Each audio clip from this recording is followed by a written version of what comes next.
ओम श्री गुरवे नमः। ओम तत्सत। ओम श्री हरि। आध्यात्मिक प्रश्नावली की आज की कड़ी में आप सबका स्वागत है। हमने पिछली बार दीक्षा के विषय में बात करी थी और दीक्षा के नियमों में एक प्रधान नियम है या अनुशासन है तिलक स्वरूप करना।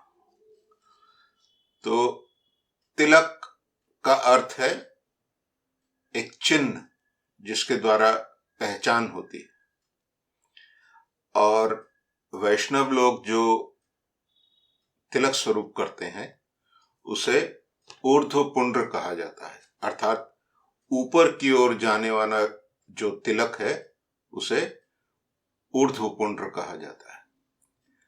सन्यासी लोग जो करते हैं उसे त्रिपुंड कहा जाता है। वो कपाल पर चंदन की इस प्रकार 3 रेखाएं बनाते हैं और उसे त्रिपुंड कहा जाता है। तो आज हम विशेष करके वैष्णव संप्रदाय के इस गोपी चंदन के तिलक के स्वरूप के बारे में बात करेंगे। इसका महत्व क्या है, इसका प्रयोजन क्यों पड़ता है, इसका प्रभाव क्या होता है, संक्षेप में इन सब बातों पर विचार करेंगे। देखिए, पहली बात तो यह कि हमारे संप्रदाय में यानी निम्बार्क संप्रदाय में जो लोग आश्रय ग्रहण करते हैं उन्हें 2 प्रकार के मंत्र प्राप्त होते हैं। किसी को नाम मंत्र प्राप्त होता है, किसी को दीक्षा मंत्र प्राप्त होता है। मैंने जब दीक्षा का विवरण दिया था तब बताया था कि नाम मंत्र जो प्राप्त करते हैं उनको तिलक स्वरूप नहीं करना पड़ता, लेकिन जो दीक्षा ग्रहण करते हैं उनके लिए तिलक स्वरूप जो है, गोपी चंदन का तिलक जो है, वो एक बहुत महत्वपूर्ण अंग है। उनकी दीक्षा का एक बहुत प्रधान अनुशासन है। और अनुशासन जो है उनके बारे में जैसा मैंने पहले कहा था कि आपको तुलसी की माला पर जप करना पड़ता है, आपको गले में तुलसी की कंठी धारण करनी पड़ती है, आपको आहार विहार का एक नियम मानना पड़ता है जिसमें मांस, मध, प्याज, लहसुन और अंडा निषेध हो जाता है आहार में। और उसके साथ साथ एक प्रधान अनुशासन है तिलक स्वरूप करना। तो इस तिलक को भगवान का चिन्ह माना गया है। कहा जाता है कि इस ऊर्ध्व पुंड्र के बाईं ओर यानी इस रेखा पर ब्रह्मा जी का निवास है, दाईं ओर की रेखा पर सदाशिव या महादेव का निवास है और मध्य में श्री विष्णु का निवास है। और ये जो बीच में बिंदु है इसमें लक्ष्मी और नारायण इन दोनों का निवास रहता है। जिस प्रकार शालिग्राम में लक्ष्मी और नारायण दोनों का सम्मिलित रूप से निवास रहता है, उसी प्रकार गोपी चंदन का जो तिलक होता है उसके मध्य में जो बिंदु है उसमें श्री हरि, राधा रानी, नारायण, लक्ष्मी, आप किसी भी नाम से उनको पुकारिए, उनका निवास माना गया है। शास्त्र कहता है कि बिना ऊर्ध्व पुंड्र धारण किए, बिना तिलक धारण किए, चंदन का तिलक धारण किए कोई भी पूजा या धार्मिक क्रिया वह निष्फल होती है। और पहले हिंदू परिवारों के घरों में एक नियम था कि या शालिग्राम की पूजा की जाती थी या बाल गोपाल की पूजा की जाती थी या चित्रपट पर भगवान की सेवा पूजा की जाती थी। और उनकी सेवा पूजा का एक प्रधान अंग होता था कि हम चंदन को घिसकर भगवान को उनकी छवि पर या उनके विग्रह पर या शालिग्राम पर अर्पण करते थे। अब ये नियम धीरे धीरे उठ गया है, समाज की स्थिति बदल गई है, तो आजकल घरों में नियमित रूप से पूजा कर पाना किसी विग्रह की या शालिग्राम की या बाल गोपाल की उस प्रकार संभव नहीं हो पाता। बहुत से लोग गोपाल जी को घर पे रखकर उनकी पूजा करते हैं, यह ठीक है, लेकिन जिस प्रकार शास्त्रीय विधान है उनकी पूजा का, उस प्रकार बहुत कम लोग कर पाते हैं। देखिए, दोष उसमें कुछ नहीं है। भगवान सबसे ज्यादा अपने हैं, उनसे अधिक अपना और कोई नहीं है। और भक्त जो है, अगर वो उनकी सेवा भक्ति के भाव से करता है, निरहंकार रूप से करता है, समर्पण के भाव से करता है, तो उसमें शास्त्रीय विधि अनुशासन की जो त्रुटियां हैं, जो नहीं की जाती, उसकी उपेक्षा वे कर देते हैं। लेकिन इसका मतलब ये नहीं है कि सभी नियमों का उल्लंघन करके अपनी मन मर्जी से भगवान की साधना की जाए, मनमौजी होकर भगवान की सेवा पूजा की जाए। कहने का अर्थ यह है कि आधुनिक काल में ये जो ऊर्ध्व पुंड्र है, ये केवल वैष्णवों का चिन्ह बनकर रह गया है। केवल वैष्णव लोग ही इसको धारण करते हैं। और दीक्षा के समय गुरुजी प्रथम बार शिष्य के 12 अंगों पर गोपीचंदन का तिलक स्वयं करते हैं। 12 अंगों पर तिलक करने का अर्थ है शरीर के 12 अंगों पर तिलक करना। जैसे कपाल हो गया, उदर हो गया, यहाँ छाती पर हो गया, कंठ पर हो गया, दाहिनी कुक्षी पर हो गया, यहाँ पर एक हो गया, बाईं बाजू पर, ये देखिए जैसे यहाँ पे किया गया है। फिर ऊर्ध्व स्कंद पर एक हो गया, फिर बाहिनी तरफ उदर पर एक हो गया, फिर दाहिने ओर एक, फिर दाहिनी ओर एक, और कंठ के पीछे स्पाइन जहां पे करीब करीब एंड हो जाती है रीढ़ की हड्डी, वहां पे एक, और उदर के पीछे यहाँ पे पीठ के पीछे वहां एक और ये 12 जगह पर गोपीचंदन का तिलक किया जाता है। अब हर स्थान पर तिलक करने के समय भगवान के नाम से जुड़ा हुआ एक विशेष मंत्र उच्चारण होता है। जैसे कपाल पर जब तिलक किया जाता है, जब हम लोग ये बिंदु लगाते हैं यहाँ पे, तब कहते हैं ओम केशवाय नमः। फिर नाभि पर, जहाँ पे नाभि के स्थान पर जहाँ पे किया जाता है, वहां पे नारायणाय नमः, माधवाय नमः, गोविंदाय नमः। इस प्रकार भगवान के 12 नामों का उच्चारण करके तिलक स्वरूप किया जाता है। अब गोपीचंदन के विषय में ये प्रसिद्ध है कि द्वारका के पास गोपी तालाब में ब्रजभूमि की गोपियों ने जहां देह त्याग करी थी,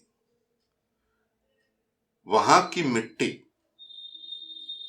उनके पुण्य और उनकी भक्ति के प्रभाव से पवित्र हुई, और वही मिट्टी जो है गोपीचंदन के रूप में व्यवहार की जाती है। कहा जाता है कि गोपीचंदन का तिलक धारण करने वाले को गोपियों के समान भगवान की भक्ति प्राप्त होती है, उसको अनंत पुण्यों का फल मिलता है। जो गोपीचंदन का तिलक धारण करता है, उस विप्र को दर्शन करने से सहस्रों कल्पों तक वैकुंठवास होता है। देखिए, ये जो रोचक शब्द शास्त्र में कहे गए हैं, थोड़ा सा हम अलग विषय पर बात कर लेते हैं। समझाने की बात है कि ये जो रोचक वाक्य कहे गए हैं, ये किसी भी वस्तु की या किसी भी विशेष परिस्थिति की गुणवत्ता को प्रकाश करने के लिए, उस पर बुद्धि स्थिर करने के लिए कहे जाते हैं। इसी प्रकार जो शास्त्र में निषेध है उसकी ओर आपका मन ना जाए, इसलिए वहां पे भीतिपूर्वक आपको बोला जाता है कि ऐसा करोगे तो ब्रह्म हत्या का पाप लगेगा, ये करोगे तो गो हत्या का पाप लगेगा। वास्तव में पाप लगेगा ऐसी बात नहीं है, लेकिन इस प्रकार से इसलिए कहा जाता है ताकि मनुष्य का मन जो है उस निषेध कर्म या क्रिया की तरफ ना जाए, और जहां पे पुण्य का या कहना चाहिए किसी शुभ कर्म के पुण्यों का उल्लेख किया जाता है तो वो इसलिए किया जाता है ताकि शुभ कर्मों की तरफ मनुष्य की मति गति हो। ये तो रही शास्त्र में रोचक वाक्यों की कथा। अब फिर से गोपीचंदन के बारे में बात करते हैं। देखिए, गोपीचंदन का तिलक करते समय स्नान आदि शौच आदि संपन्न करके पवित्र वस्त्र धारण करके अपने पूजा के आसन पर विराजमान होकर बाएं हाथ पर थोड़ा सा हाथ में जल लेकर गोपीचंदन का ढेला हाथ में लेकर उसे घिसा जाता है। फिर जब वो उचित परिमाण में ये हो जाता है, आपका वो कंसिस्टेंसी जिसको हम कहते हैं, मुझे हिंदी का शब्द याद नहीं आ रहा, वो जो कंसिस्टेंसी आ जाती है गोपीचंदन की कि आप उसको उंगली पर लेकर जो है अपने शरीर पर लगा सकें, वो आने पर सबसे पहले कपाल पर, फिर उसके बाद शरीर के बाकी अंगों पर उसे धारण किया जाता है। शास्त्रीय नियम यह है कि तिलक करते समय इस तर्जनी का व्यवहार करना चाहिए, क्योंकि तर्जनी को कहा जाता है कि ये मोक्षदायिका है। अंगूठा जो है समृद्धि देता है, मध्यमा जो है आयु बढ़ाती है, और अनामिका जो है वो शांति प्रदान करती है। अब इसका गूढ़ रहस्य अभी रहने देते हैं, लेकिन ये उल्लेख करना इसलिए आवश्यक हो जाता है कि कई बार मैंने देखा है कि लोग कोई पतली सी काठी लेकर अपने कपाल पर तिलक कर लेते हैं, या बने बनाए चिन्ह आते हैं, उनको उन छाप के उनसे वो लोग तिलक कर लेते हैं यहाँ पे। तो ये तिलक करने का नियम नहीं है। तिलक करने का नियम है कि गोपीचंदन को हाथ पर घिसकर तर्जनी से जो है आप तिलक स्वरूप करेंगे। दूसरी बात यह है कि ये जो तिलक है ये कई, जैसे गौड़ीय संप्रदाय में जो है वो नीचे तुलसी के पत्ते का आकार बनाते हैं। हमारे संप्रदाय में नासिका के मूल से एक उंगली रखकर जितना स्थान आता है वहां से तिलक ऊपर की ओर उठता है। ये हर संप्रदाय का अपना अलग अलग नियम है, इसमें कोई विशेष बात नहीं है। ये सिर्फ संप्रदाय अनुसार भिन्न भिन्न जिन्होंने जैसी अपने संप्रदाय के अनुसार रीति नीति अपनाई है उस हिसाब से वो लोग तिलक करते हैं। इसमें कौन सा ठीक है या कौन सा गलत है ये विचार करना आवश्यक नहीं है। संप्रदाय के नियम अनुसार उस संप्रदाय के लिए जैसा तिलक करने का नियम है वैसा ही ठीक है। अच्छा, तिलक करने के समय अपने शरीर को भगवान के मंदिर के रूप में कल्पित किया जाता है। ये शरीर जो है भगवान का मंदिर है, और आप तिलक स्वरूप कर शरीर के द्वादश अंगों पर तिलक कर आप शरीर में भगवान को स्थापित कर रहे हैं, उन्हें प्रतिष्ठित कर रहे हैं। और देखिए, हर वस्तु का एक शरीर पर, किसी भी जीव के शरीर पर प्रभाव होता है, कभी अच्छा कभी बुरा। आप मद खाइए, मद पीजिए, बंगला में बात करते करते मद खाबो बोलते हैं ना, तो वो कई बार मुंह से ऐसे निकल जाता है। तो आप शराब पीजिए, मद्यपान करिए, आपका शरीर और मन दोनों विकृत हो जाएगा। आप शुद्ध आहार करिए, आपका शरीर और मन एक पवित्रता का भाव उसमें आएगा। इसी प्रकार दवाई जो हम खाते हैं, औषधि, शरीर के रोग होने पर हम दवा ग्रहण करते हैं, तो दवा भी एक खाद्य वस्तु है। उसका शरीर पर भिन्न प्रकार से प्रभाव पड़ता है, शरीर के रोग को निरोग करता है। कहने का अर्थ यह है कि किसी भी वस्तु का शरीर पर अच्छा या बुरा प्रभाव पड़ता है। शास्त्रीय दृष्टिकोण से अगर देखें तो हर शरीर पर वस्तुओं का 3 प्रकार से प्रभाव पड़ता है, या सात्विक, या राजसिक, या तामसिक। भगवान की आराधना के लिए शरीर और मन का सात्विक होना बहुत आवश्यक है, तभी स्थिर मन से भगवान की आराधना या भगवान का ध्यान किया जाता है। और गोपी चंदन के प्रभाव में एक प्रधान प्रभाव है कि यह शरीर और मन को एक सात्विक स्थिति प्रदान करता है। जिन्होंने सद्गुरु संप्रदाय में दीक्षा ग्रहण करी है वो अवश्य जानते होंगे, उन्होंने अवश्य ही अनुभव किया होगा कि भोर के समय उठकर शौच स्नान आदि संपन्न कर पवित्र वस्त्र धारण कर अपने पूजा के आसन पर बैठकर गोपी चंदन का तिलक कर उसके बाद जब साधना करने का क्या प्रभाव होता है। वहीं आप बिना तिलक किए, बासी कपड़े पहने हुए, बासी वस्त्र धारण करे हुए, बिना शौच आचमन किए जब साधना करिए, उसका प्रभाव बिल्कुल भिन्न होगा, एकदम अलग होगा। इसी प्रकार भगवान की आराधना करने के लिए जो सात्विक शरीर और मन चाहिए, उस पर किंचित प्रभाव गोपी चंदन के लेपन से पड़ता है। देखिए, वाचिक वस्तु का प्रभाव अपने आप में बहुत अधिक गुरुत्व नहीं रखता, इंपॉर्टेंस नहीं रखता।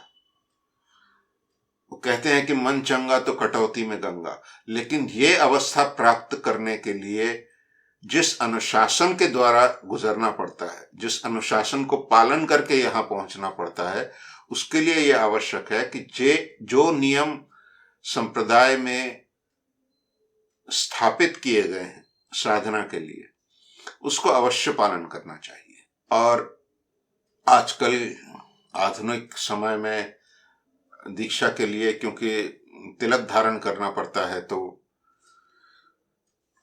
लोगों के मन में कुंठा होती है कि तिलक करके कैसे बाहर जाएंगे, लोग क्या कहेंगे, हंसेंगे, उपहास करेंगे।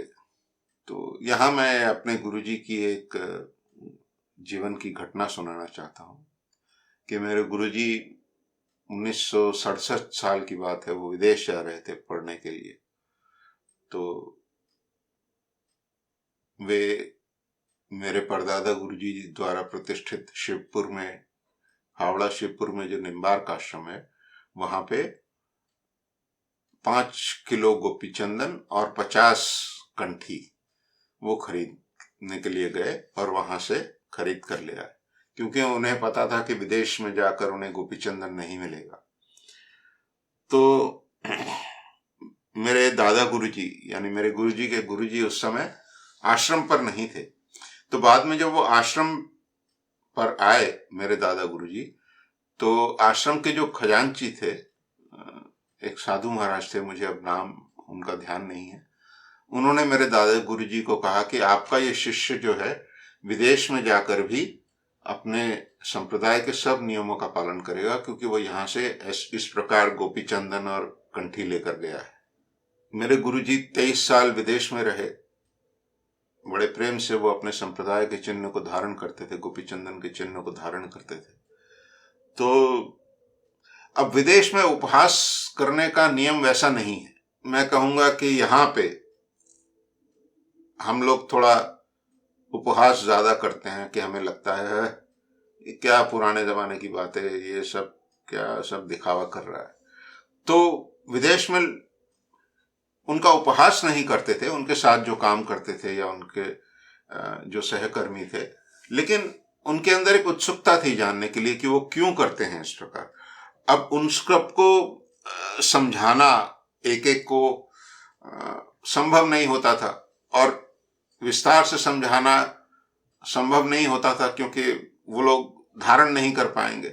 तो मेरे गुरुजी कहते थे कि देखो, जैसे तुमने गले में एक क्रॉस का चिन्ह धारण करा है, जैसे वहां पे क्रिश्चियन लोग पहनते हैं, गले में एक माला पहनते हैं, उसके अंत में एक क्रॉस का रहता है चिन्ह। वो कहते जैसे तुमने अपने धर्म के प्रतीक के रूप में इस क्रॉस के चिन्ह को धारण किया है, वैसे ही मेरा ये जो तिलक स्वरूप है ये मेरे धर्म का प्रतीक है। और इस एक्सप्लेनेशन से वो लोग संतुष्ट हो जाते थे कि हाँ ठीक है। और मेरे गुरुजी 23 साल तक विदेश में रहे और अपना दीक्षा के जो नियम थे अपने, उन सब का निष्ठापूर्वक पालन करते थे। वो कहीं भी जाते थे, अस्पताल में, कहीं घूमने बाहर, ऑफिस की मीटिंग्स में पेशेंट्स को जब देखते थे, उनके कपाल पर तिलक रहता था। और कभी भी गुरुजी की कृपा से उनको इस विषय को लेकर कभी कोई असुविधा नहीं हुई, किसी प्रकार की विरोधपूर्ण या विरोधिता उनको अनुभव नहीं करनी पड़ी। तो जिसके मन में निष्ठा होती है, जिसके मन में श्रद्धा भक्ति होती है अपने संप्रदाय के नियमों के लिए, भगवान स्वयं उसके लिए सब व्यवस्था कर देते हैं। निष्ठा होनी चाहिए। अब गोपी चंदन के लिए बहुत कुछ कहा जा सकता है। देखिए,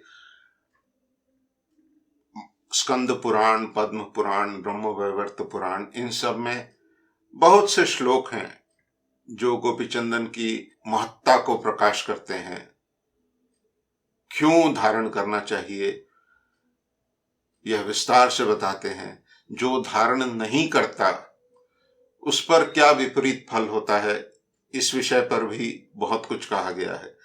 उन सब वाक्यों का उल्लेख करना यहां आवश्यक नहीं है। यहां केवल इतना कहूंगा कि जिस प्रकार आप सड़क पर खड़े हुए किसी पुलिस वाले को या आर्मी या मिलिट्री मैन को आप देखते हैं, उसकी यूनिफॉर्म में जब आप देखते हैं, तो आपको एक मुहूर्त नहीं लगता पहचानने में कि ये जो है सरकारी आदमी है। इसी प्रकार ये ऊर्ध्वपुंड्र जो तिलक है गोपी चंदन का, ये भगवान के भक्त होने का चिन्ह है।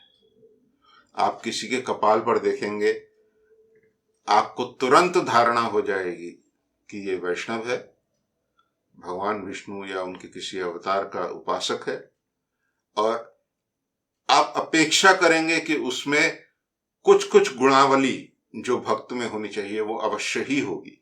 और दूसरी बात यह कि जो तिलक धारण करते हैं उनको उनका तिलक बहुत से असत उपाय अवलंबन करने से रोकता भी है, क्योंकि तिलक उन्हें सर्वदा स्मरण कराता रहता है कि तुमसे यह व्यवहार अपेक्षित नहीं है। अब देखिए, विकल्प हर जगह होता है, there are always exceptions to the rule. मैं उनकी बात नहीं कर रहा। लोग तिलक धारण करके महापाप भी करते हैं, मनमौजी भी करते हैं, वो बात अलग है। लेकिन एक अनुशासन में आपको बांधने के लिए, शरीर और मन के अनुशासन में आपको बांधने के लिए, ताकि आप उस अनुशासन के भीतर रहकर श्रद्धा पूर्वक भगवान की आराधना उपासना कर सकें, ये गोपी चंदन का तिलक उसमें सहायता करता है।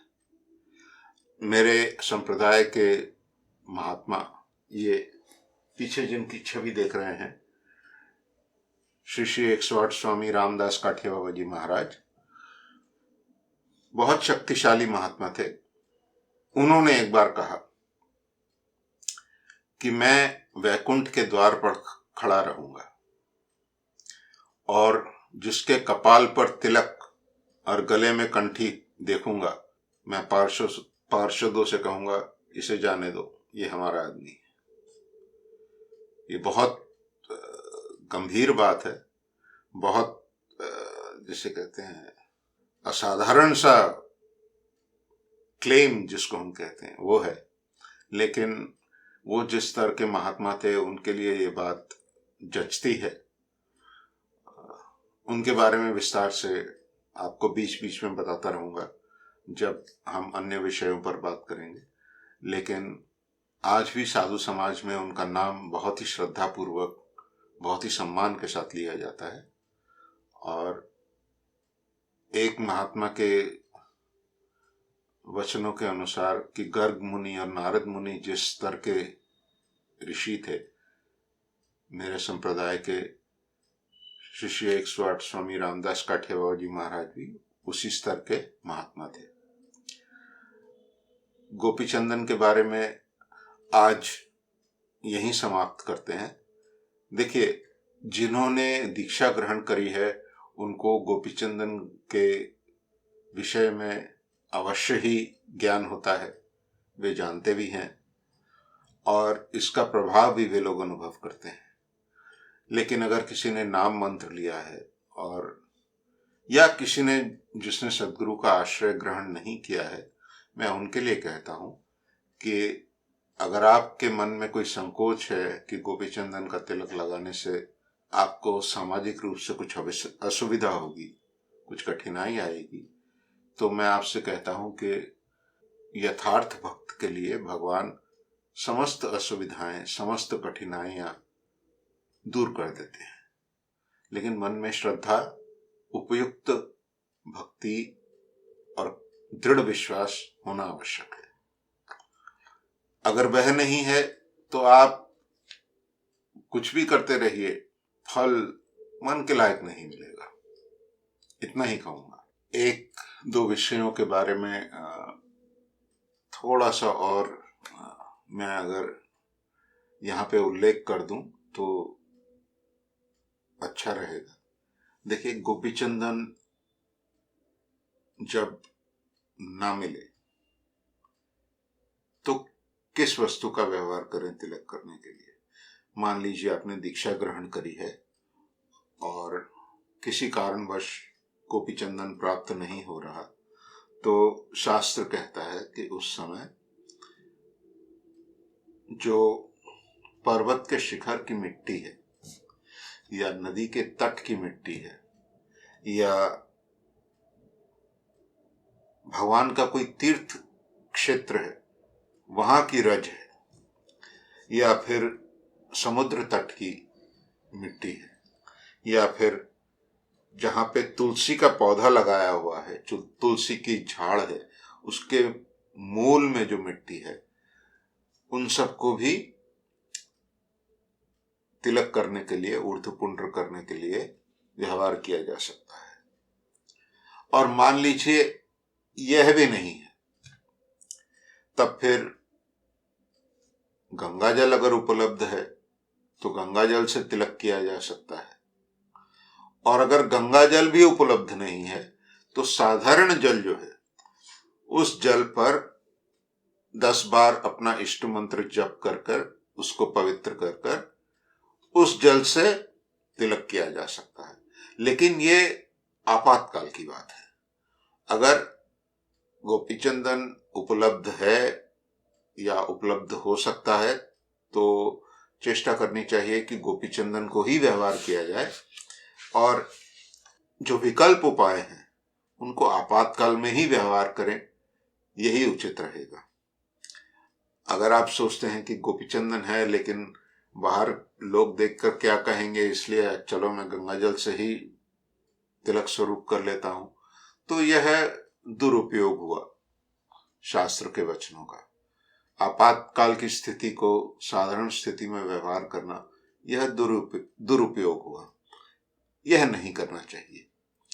और शास्त्र ये भी कहता है कि जिनके कपाल पर ऊर्ध्वपुंड्र तिलक रहता है वे यमराज के अधिकार में नहीं आते, यमदूतों पर उनका अधिकार नहीं होता, उनको विष्णु दूत ही ले जाते हैं। अगर इस जन्म में मुक्ति न भी हो तो भी यमराज के दूत उस भक्त के शरीर को स्पर्श नहीं करते, उसे विष्णुदूत ही लेकर जाते हैं। यह भी शास्त्रों में स्पष्ट रूप से कहा गया है। अब ये 2-3 बातें मैंने कहा, मैंने सोचा कि आप लोगों को बता दूं, फिर यहीं समाप्त करते हैं। ओम श्री गुरवे नमः। ओम तत्सत। ओम श्री हरि।